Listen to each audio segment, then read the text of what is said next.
Alimentando Cristo. Ao se dirigir Jesus para Galiléia, chegou até o poço de Jacó, em Samaria. Cansado da viagem, parou ali para descansar, enquanto seus discípulos foram comprar alimento. Nesse interim, uma mulher samaritana veio ao poço para tirar água. Jesus fez um simples pedido a ela: dá-me de beber. João 4, versículo 7. As palavras de Cristo a esta mulher deram início a uma longa conversa. Ela acabou falando demoradamente e Jesus também.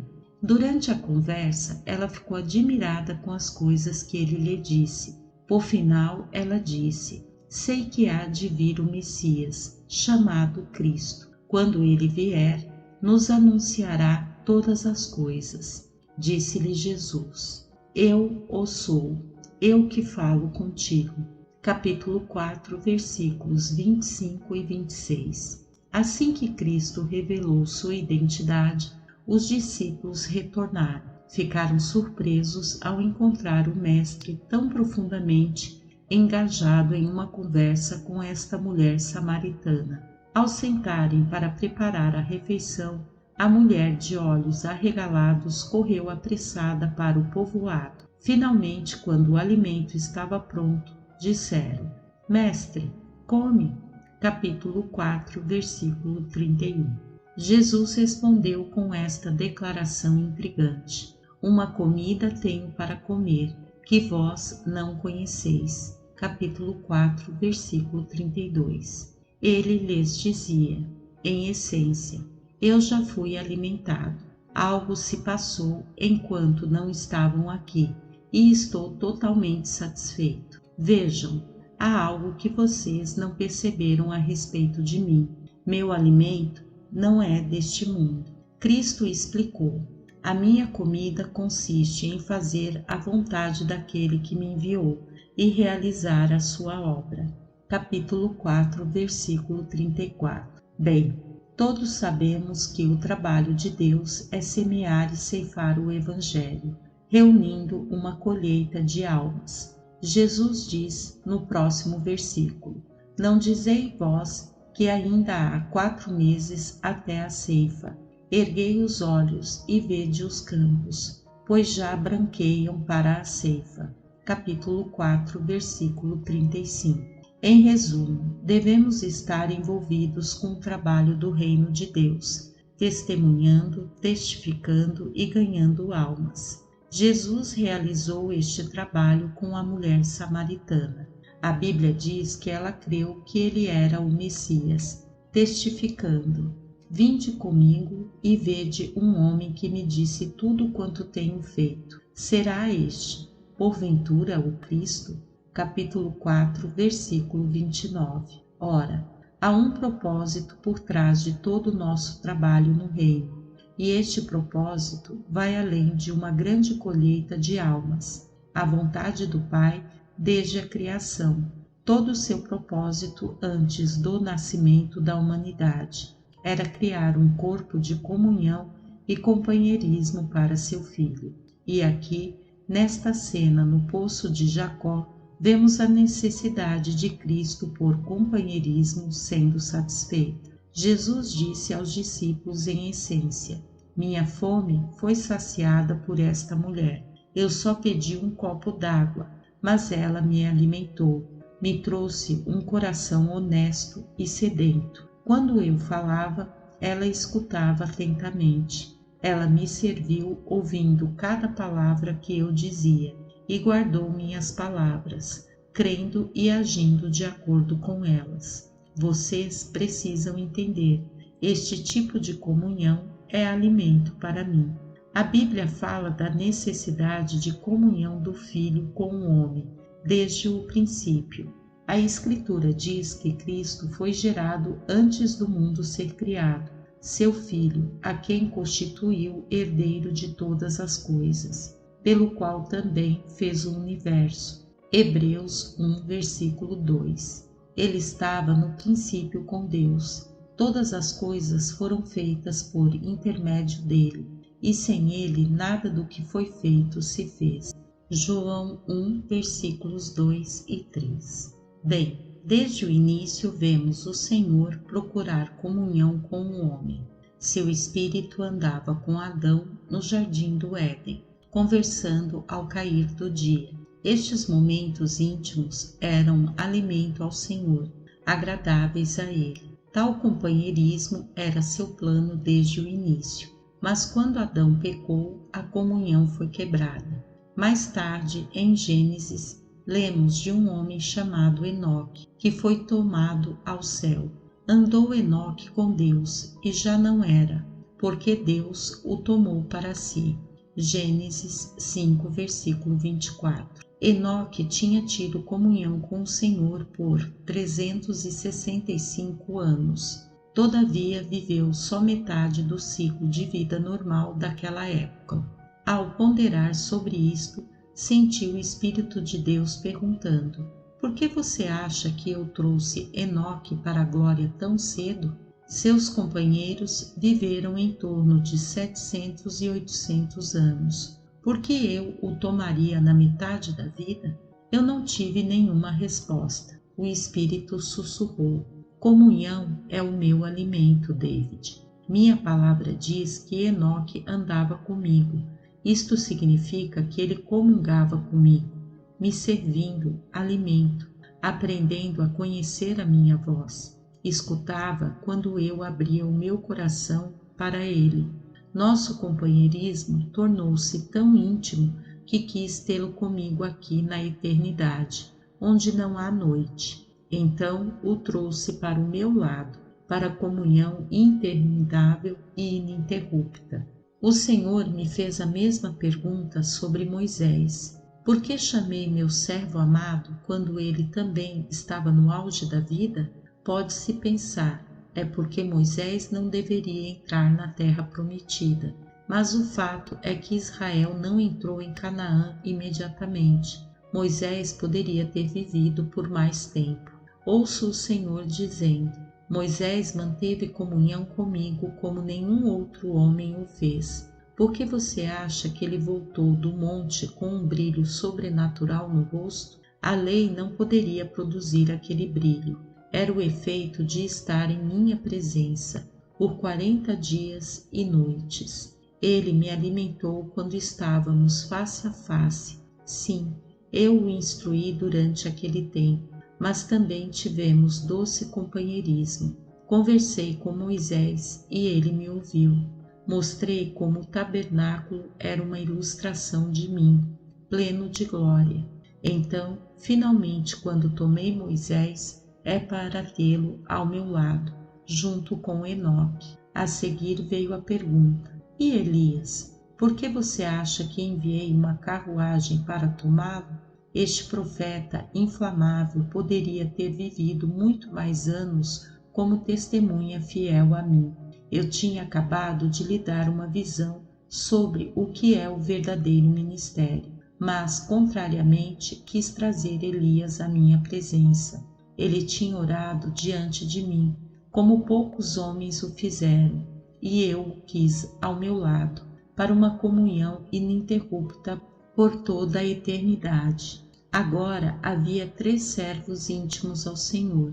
Isso traz um significado mais amplo às palavras de Jesus. Onde estiverem 2 ou 3 reunidos em meu nome, ali estou no meio deles. Mateus 18, versículo 20. Em outras palavras, sempre que 2 ou 3 de vocês estiverem juntos em comunhão, estou com vocês, conversando e comungando, e isso me alimenta. Me delicia ser servido por vocês. Vocês ministram profundamente a mim, aguardando ouvir minha voz. Estão cumprindo o propósito inicial do Pai.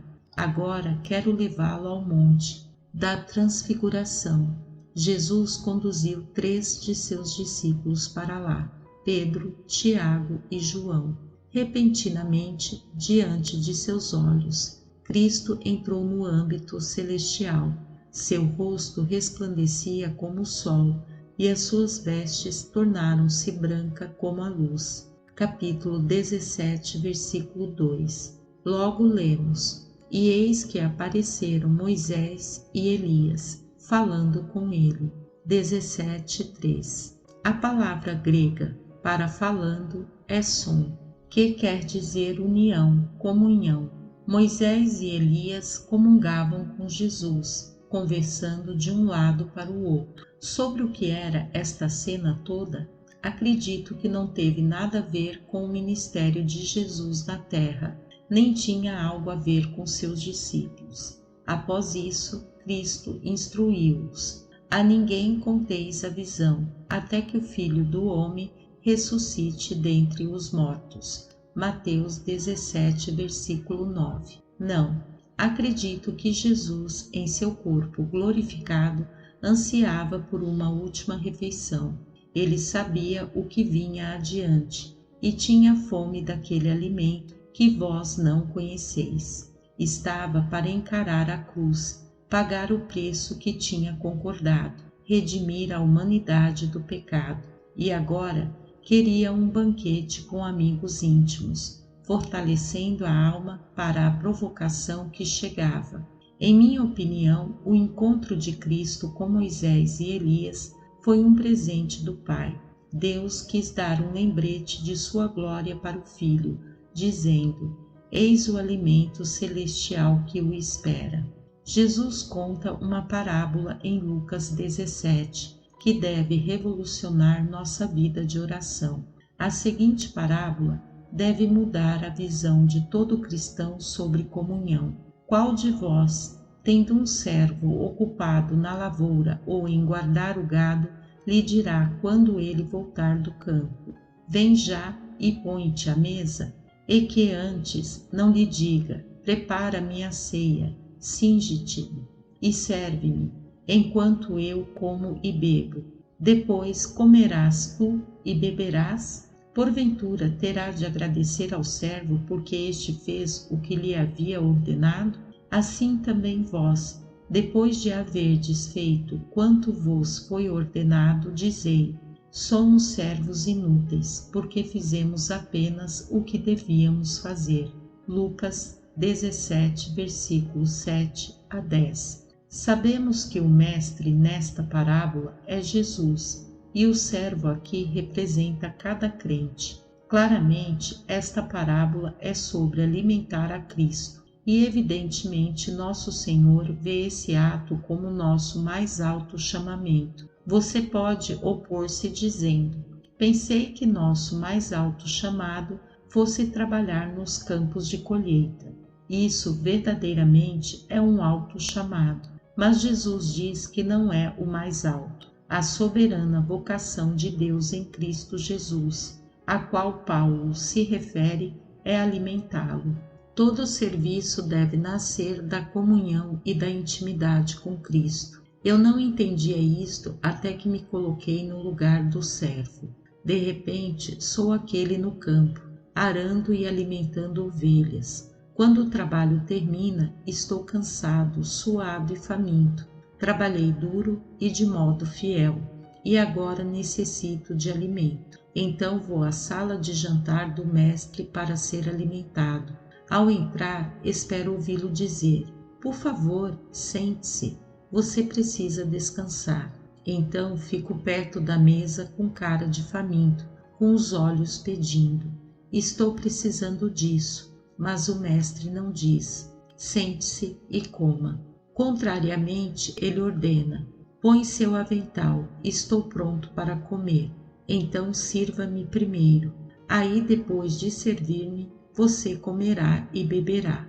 Aqui está a prova clara de que somos chamados para alimentar a Cristo. À primeira vista, esta ordem parece áspera e exigente. Porém, nada poderia estar mais longe da verdade. O piedoso profeta Elias deu uma ordem semelhante quando foi alimentado pela viúva. Elias disse: faça-me um bolo primeiro, depois você pode comer. O que realmente está sendo dito em ambas passagens é: põe o reino do Deus em primeiro lugar, então tudo mais lhe será dado. Quando vejo o que Jesus realmente está dizendo aqui, o meu coração se derrete. Ele já tinha dito aos seus discípulos: tenho-vos chamado amigos. João 15, versículo 15. E agora diz em essência: vocês são meus servos, mas lhes chamo de amigos. E há uma necessidade em mim que só a sua amizade pode satisfazer. Vocês estiveram no campo todo dia, trabalhando para mim, e estão cansados e famintos. Mas, antes de lhes alimentar, necessito que vocês façam algo para mim. Quero que vocês venham sentar-se à minha mesa e me deixem falar a vocês. Há tantas coisas no meu coração que quero lhes dizer. Anseio por esse momento todos os dias, quando posso ter comunhão com vocês. Vistam-se agora e sirvam-me. Não devemos imaginar este servo como um garçom correndo freneticamente da cozinha até a mesa. Não, o servo que Cristo apresenta aqui é a imagem de um amigo, alguém que é convidado para simplesmente sentar-se e escutar. O mestre está lhe dizendo: tinha saudade de você, agora alimente-me, deixando que eu desabafe meu coração com você. Deixe-me falar a sua vida. Quero mostrar-lhe coisas do futuro. Então, veja que alimentar a Cristo não é um relacionamento de mão única, partindo de nós toda a conversa. Ao contrário, alimentamos nosso Mestre regozijando-nos ao ouvir sua voz. Ministramos alimento a ele quando escutamos pacientemente. O Senhor descreve isso a Ezequiel: os filhos de Zadok, que cumpriram as prescrições do meu santuário. Eles se chegarão a mim para me servirem. Eles entrarão no meu santuário e se chegarão à minha mesa para me servirem. Ezequiel 44, versículos 15 a 16. Os sacerdotes de Zadok tiveram mais alto chamado entre o povo de Deus. O que o Senhor pediu deles, ele os queria ministrando a ele em sua mesa. Fazemos isso hoje quando atentamos ao Senhor para ouvir a sua voz. Jesus fala da mesma espécie de intimidade de mesa. Eis que estou à porta e bato. Se alguém ouvir a minha voz e abrir a porta, entrarei em sua casa e cearei com ele, e ele comigo. Apocalipse 3, versículo 20. Cristo diz, em essência: estou aqui, desejando entrar para uma conversa de mesa com você. Quero alimentá-lo e deixá-lo alimentar-me a mim. Você pode pensar: mas Jesus usa palavras tão frias nesta parábola, tais como dever e servo inútil. Soa tão sem amor, isso não combina com o caráter de Deus. Em realidade, a palavra grega para inútil aqui significa sem mérito, e a palavra para dever significa benefício. Em resumo, todo servo fiel deve admitir: não há nenhum mérito no que fiz só aquilo que me beneficia. Jesus diz, em outras palavras: não saia da minha presença pensando: meu mestre tem que ser agradecido a mim, dei-lhe o meu melhor tempo hoje, agora ele está me devendo. Você sabe que a minha graça não pode ser merecida, é um presente livremente dado a você. E meus mandamentos não são penosos. Pelo contrário, eles lhe beneficiam. Então, sempre que você me alimenta, não o considere como boa obra com mérito. Tais atos não acumulam crédito contra o pecado. Esta questão de alimentar a Cristo deve nos fazer profundamente humildes. Nós honestamente devemos nos perguntar: por que Jesus me quer próximo a Ele? Por que pede que eu demore em sua presença? Sou tão fraco na fé, tão inclinado a cair. Mesmo assim diz que, quando o sirvo e escuto sua voz, o alimento. Diz que é alimento para ele eu ter fome de ouvi-lo. Como pode ser isso? Possam tais pensamentos manter-nos sempre humildes diante do Senhor. Essa mensagem nasceu de uma tremenda experiência que tive enquanto orava. Quando oro, começo entrando na corte de Deus, com louvor e ações de graças. Então gasto tempo adorando. Depois tenho um tempo de petição, orando sobre os pedidos enviados ao nosso ministério. Eu também faço súplicas pelas viúvas, assim como pelos órfãos, desabrigados, pobres, idosos, doentes e aflitos. Finalmente oro pela minha família e pela direção deste ministério. Então sento-me calmamente esperando o Senhor Jesus falar. Recentemente, depois do meu tempo de oração, estava quase levantando para sair, mas ouvi um sussurro, calmo e suave. David, por favor, não saia. Não me deixe ainda. Tenho tanto mais para compartilhar com você. Há muito no meu coração que desejo mostrá-lo, sobre as necessidades do mundo e a situação da minha igreja. Você me alimenta escutando. Em Lucas 24, encontramos uma cena tocante sobre o desejo de Cristo ser alimentado. Àquela altura, Jesus foi ressuscitado, tendo acabado sua obra de redenção. Agora está em seu corpo glorificado.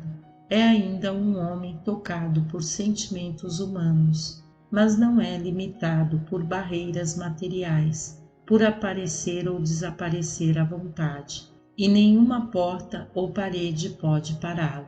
Onde o Senhor foi primeiro, tão logo depois de sua ressurreição, algo mexia dentro do seu ser glorificado. Tinha fome, queria aquele alimento, que vós não conheceis. João 4, versículo 32. Nós primeiro o vemos na estrada de Jerusalém para a cidade vizinha, Emaús. Repentinamente apareceu a 2 de seus discípulos, que estavam abatidos por causa de sua morte. A Escritura diz: enquanto conversavam e discutiam, o próprio Jesus se aproximou e ia com eles. Os seus olhos, porém, estavam como que impedidos de o reconhecer.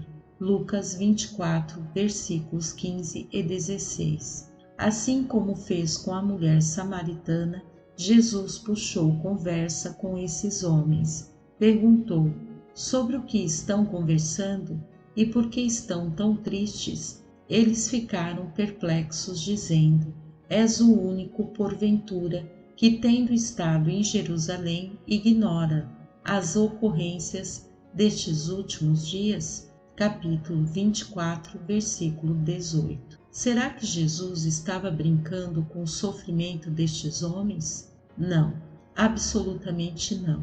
Aliás, fez justamente o oposto, trazendo para fora as profundezas dos seus corações. Permitiu-os expor seus sentimentos reprimidos, até o ponto de verbalizar a incredulidade. E ele trata dessa incredulidade.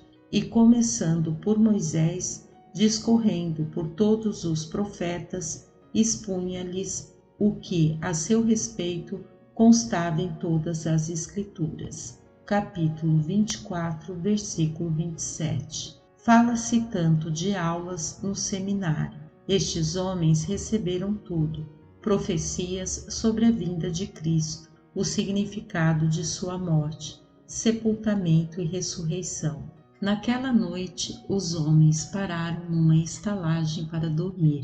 Àquele ponto, Jesus fez menção de passar adiante. Capítulo 24, versículo 28. Talvez o Senhor tenha dito: irmãos, vocês me deram muito de seu tempo e escutaram bem quando compartilhei meu coração. Sem dúvida, estão cansados. Eu não os atrapalharei mais. Vou seguir e deixarei que descanse. Isso podia ter sido o final da história. Aliás, para muitos crentes é o fim. Estão satisfeitos com o único encontro que tiveram com Jesus há anos. Agora tudo o que procuram é conhecimento bíblico. Eles não se preocupam em procurar intimidade com Ele. Testificam: sim, conheço Cristo, tenho um conhecimento profundo sobre Ele, mas não servem o Senhor para alimentá-lo. Eles não conhecem a sua voz e perdem a revelação pessoal de quem Ele é. Mas os discípulos na estrada de Emaús não deixaram isso acontecer. Quando Jesus quis seguir adiante, o constrangeram dizendo: fica conosco. Capítulo 24, versículo 29. A palavra grega para constrangeram aqui significa forçaram. Para simplificar, eles não o deixaram ir. Lembre-se, eles ainda não tinham reconhecido o Mestre, mas seus corações queimavam com as palavras que ele tinha lhes falado. Agora insistiam: fica conosco. Capítulo 24, versículo 32. Esta era a resposta que Jesus estava esperando. Tinha tanto mais para dizer a estes dois. E depois lemos umas das palavras mais doces em todas as Escrituras. E entrou para ficar com eles. Capítulo 24, versículo 29. Estes dois homens tinham alimentado Cristo ao escutar seu coração, e agora ele os levava à sua mesa, onde os alimentou. E aconteceu que, quando estavam à mesa, tomando ele o pão, abençoou-o, e tendo partido lhes deu. Então se lhes abriram os olhos e o reconheceram, mas ele desapareceu da presença deles. Capítulo 24, versículos 30 e 31. Graças a Deus, estes discípulos constrangeram Jesus a ficar, senão nunca teriam tido os olhos abertos para o Cristo vivo. Teriam retornado a Jerusalém com um depoimento de carta morta. Encontramos alguém no caminho de Emaús que nos ensinou profundamente a palavra, colocou fogo em nossos corações e entendemos sobre Cristo como nunca antes. Os outros discípulos os teriam pressionado perguntando: mas viram o Senhor? Vocês o tocaram? Descobriram onde ele está?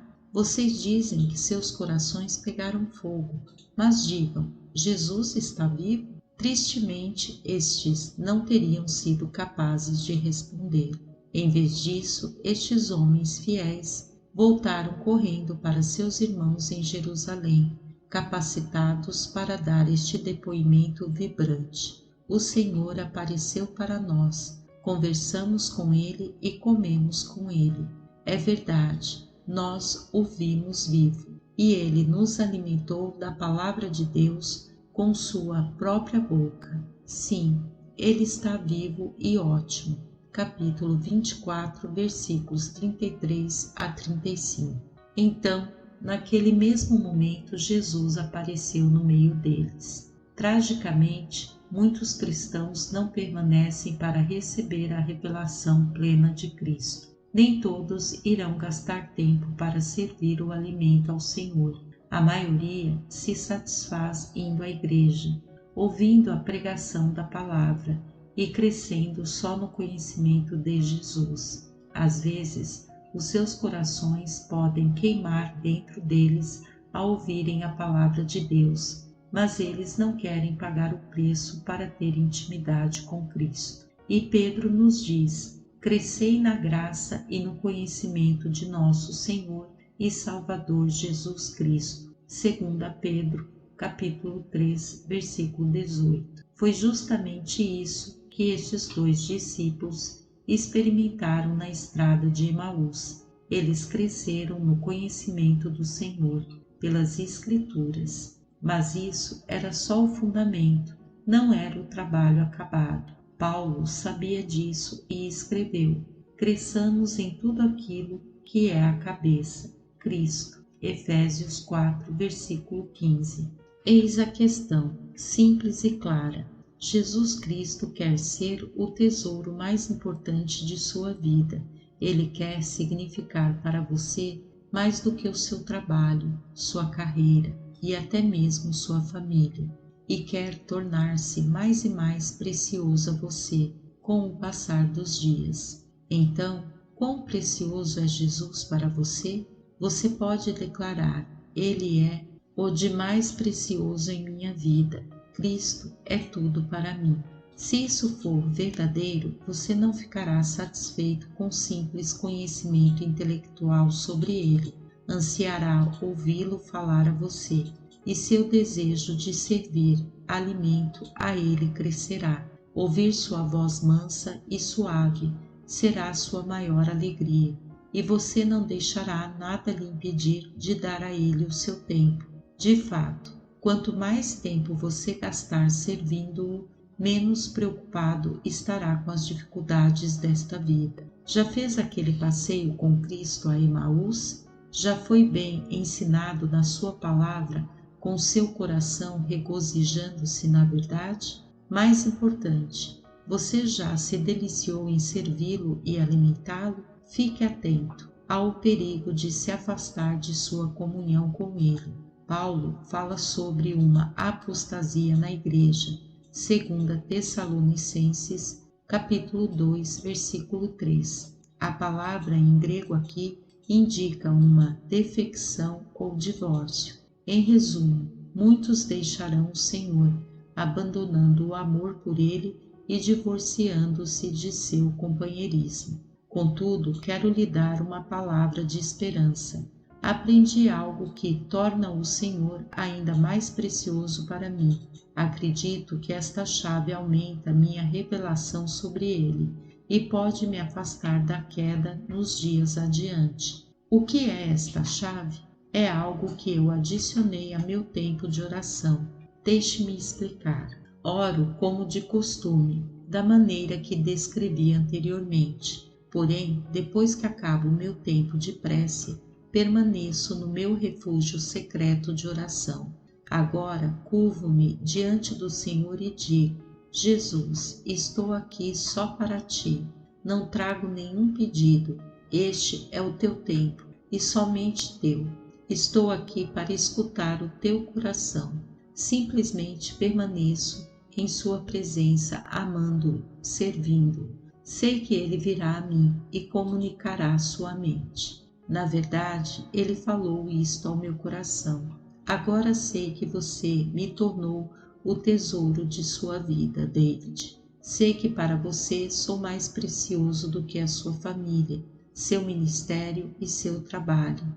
Você me quer mais do que qualquer outra coisa, e isso é alimento para mim. Quero que continue vindo a mim dessa maneira e deixe abrir meu coração a você. Se fizer isso, sempre estarei aqui para falar a você. Então o Senhor deu-me uma última palavra, à sua igreja. Digo a você agora, com toda sinceridade, Jesus pede que o alimente, dando-lhe o melhor tempo de seu dia, diariamente. Eu não me refiro ao tempo que você gasta lendo a Bíblia e ora pelas necessidades. Isso deve ser feito no seu devido tempo. Mas quando você acaba o trabalho do dia, venha à mesa do Mestre para servi-lo. Ele lhe pede simplesmente que espere em sua presença, até que você ouça sua voz. Ele quer tempo para desvendar seu coração para você. Então, faça do horário de servir a Ele um tempo sem limites. Sempre que você o serve, Ele promete falar a você. Que privilégio alimentar nosso precioso Senhor e Salvador. Amém. Graça e paz, irmãos.